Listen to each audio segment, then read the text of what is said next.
And welcome to this edition of the Native News Update on this Tuesday, November 8th. I'm your host for today's program, Paul DeMain, and we have one story to read, and then we're going to go directly to one of our correspondents, Mark Trahant from the Fort Hall Reservation.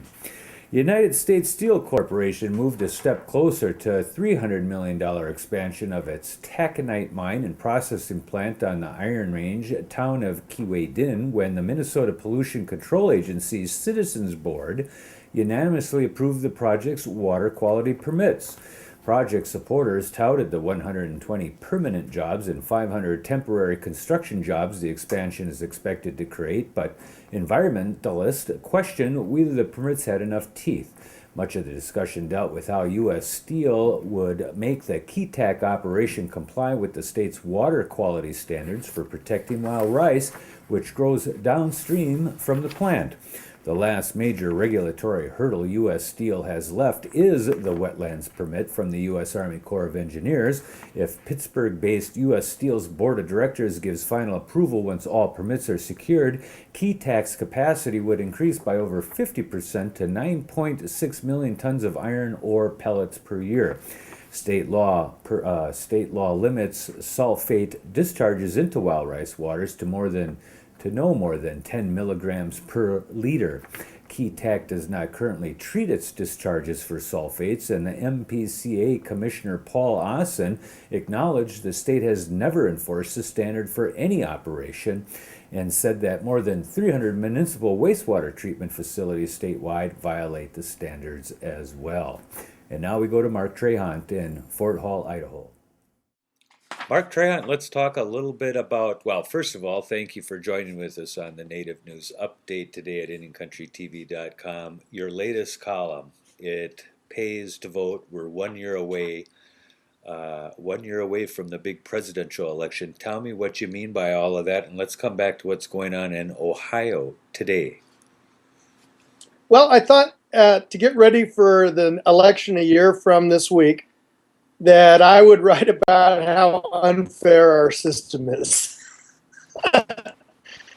I think we forget that it's a stacked deck, and we have to remember that you have competitive, but you're still dealing with stacked. My favorite number that they're, depending on how you look at the census, but let's just say the census is accurate.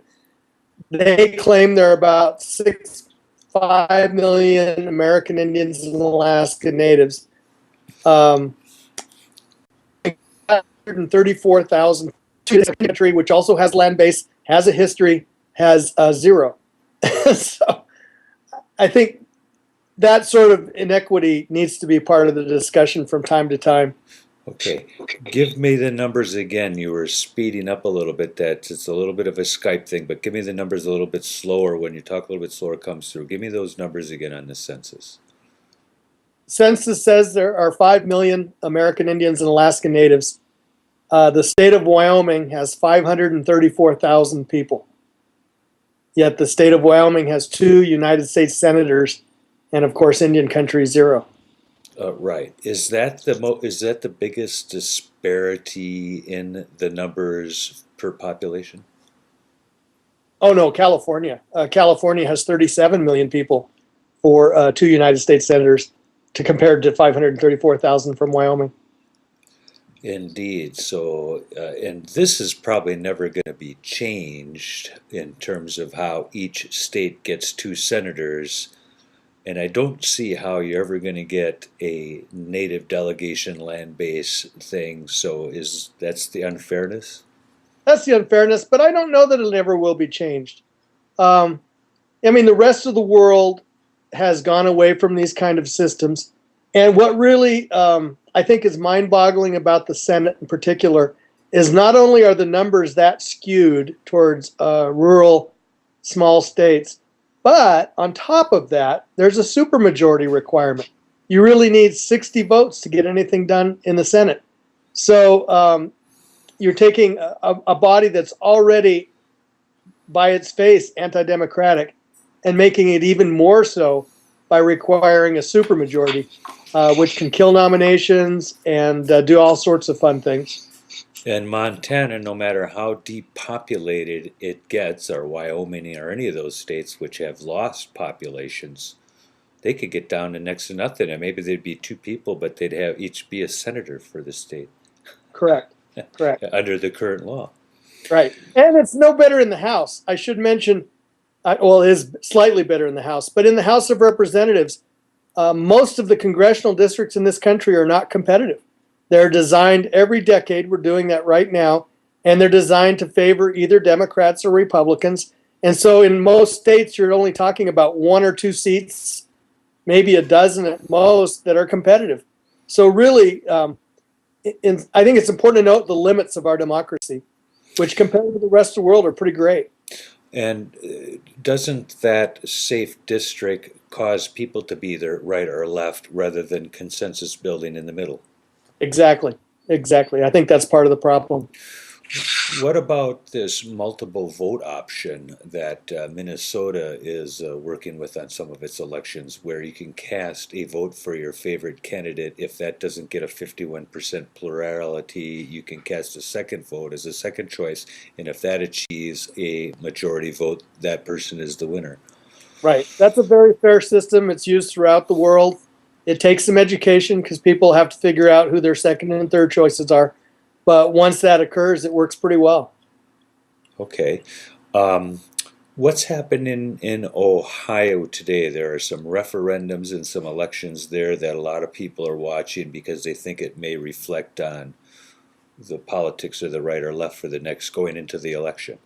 Right. And Ohio is a very important state because it's a state that President Obama needs to win if he's going to win re-election. And there's a measure on the ballot that would repeal some of the union busting maneuvers from the governor, John Kasich. And we'll see the turnout today. It seems to be already, I saw one report where it's 5% higher than normal in an off-cycle election. So people are interested. What's going to be the discussion, interesting enough, for the White House summit that's coming up in December? What are you looking for the president to deliver? Just some general conversation, cordial things, or is there going to be some meat to the meeting? Well, I'll tell you what I'd like to see. I'd like to see, and I gave a speech last week at NCAI, so I'm kind of hanging out there on this. But I'd like to see the White House get real with tribal leaders. When you hear administration officials, they talk about how they're protecting budgets and what a good job they've done in doing so. And that's fine and dandy. I think that makes sense. I think now it's time to say, tribal leaders, develop your options. Things are going to get bleak. And they're outside of our control. This is not going to be something determined by the administration. Start developing strategies to come up with alternatives that you're not thinking about right now. One thing I've been suggesting is everyone should walk through a tribal office and just look at the people who are there on federal grants and contracts and wonder how you're going to sustain them. And a lot of these tribes have some pretty big infrastructures that they've built up in the last 15 to 20 years, and they have a downturn in gaming revenues in the last 4 or 5 years, not only because there's more facilities, but people are playing less. They don't have that residual income. Exactly. So get rid of, trim down, hunker down. But what is Obama? Is there going to be a message from Obama in that nature? Or what are they going to accomplish? I think they'll talk about what great things the administration has done and build the case why Indian country should be backing the president. I think there are numerous reasons why Indian country should be backing the president for re-election. But I just don't think that may be the best political message, but I don't think it's the most practical message right now. And that's the message is I have your back for the time being. Everyone's being cut. We've kept the cuts at a minimum level. We've increased a few of them. Right. And the president's budgets have all been fine. I should say that right up front. They've been good budgets. The president's done his part. It's the Congress. But the Congress won't be at this summit. And therein lies the problem.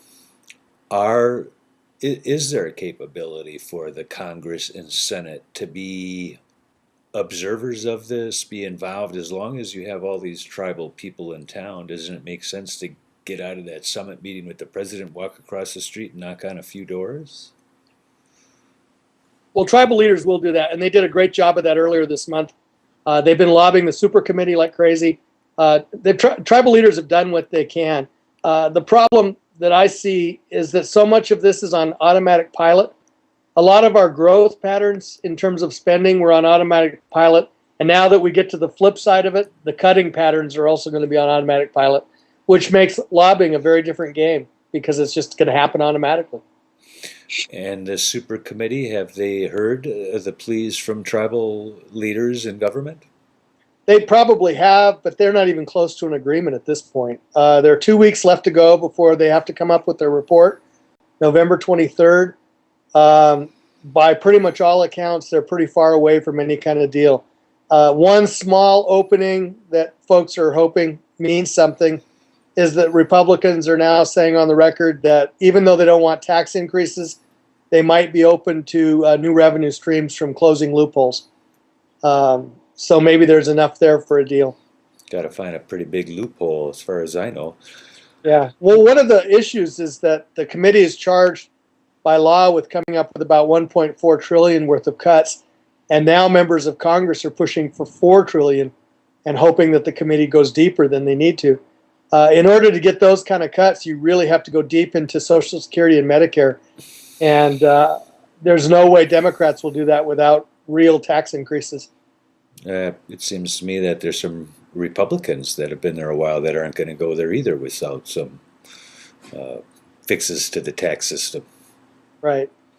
What do you see on the Republican ticket? We've got Romney, Perry, and Kane. Gingrich is still around. It's Huntsworth hanging on edges. People have come and gone. Field of 12 down to 5 or 6.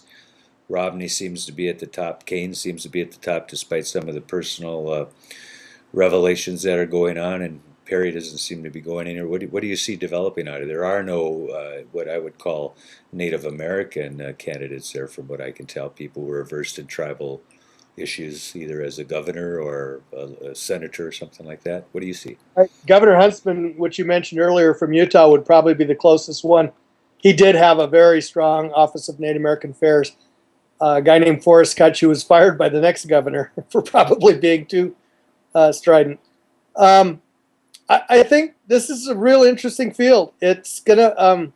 This should be a year that's very difficult for Republicans to lose, and yet their capacity to do that is mind-boggling. The way these debates have shaken out. Let's just say Romney's the nominee because he's got probably the best shot at it right now. He's a flawed candidate. He's got conservatives mad at him over healthcare reform in Massachusetts. He's got real problems in Michigan and Ohio because he was against the auto industry bailout. And I can see the ads starting now. President Obama saved your jobs. Are you going to vote for a Romney? That'll be a very interesting campaign. And then he's got a reputation as a flip-flopper doing whatever is the most expedient political route. So I think it's interesting. He's their strongest, but he's a really flawed candidate. Does he have a little bit of weakness there, even in his religious affiliation, which probably shouldn't be a topic of discussion, but is the country ready for a Mormon? They used to say that about the Kennedys and a Catholic. Right, and I think where that causes problems is probably the Deep South. Out here in the West, it's a fact of life. Most Western states have had Mormon governors for, it's a big part of the population, so it's not a big deal here. But it certainly would be in South Carolina, Georgia, the Bible Belt, Baptist country. Well, we'll keep an eye on it all, and we want to look at what's going on with this White House summit. Maybe we'll see out that way. Mark, again, thanks for joining with us. Where can we find your regular column? www.marktrahant.com. Oh, we'll go check it out and have a fun time if you can get on a flight out of there. Yeah, I'm going to an oral health conference. Keep in touch. Thanks, Mark. Okay. And that is another roundup of news from Indian Country on this edition of the Native News Update. Thanks for joining with us again.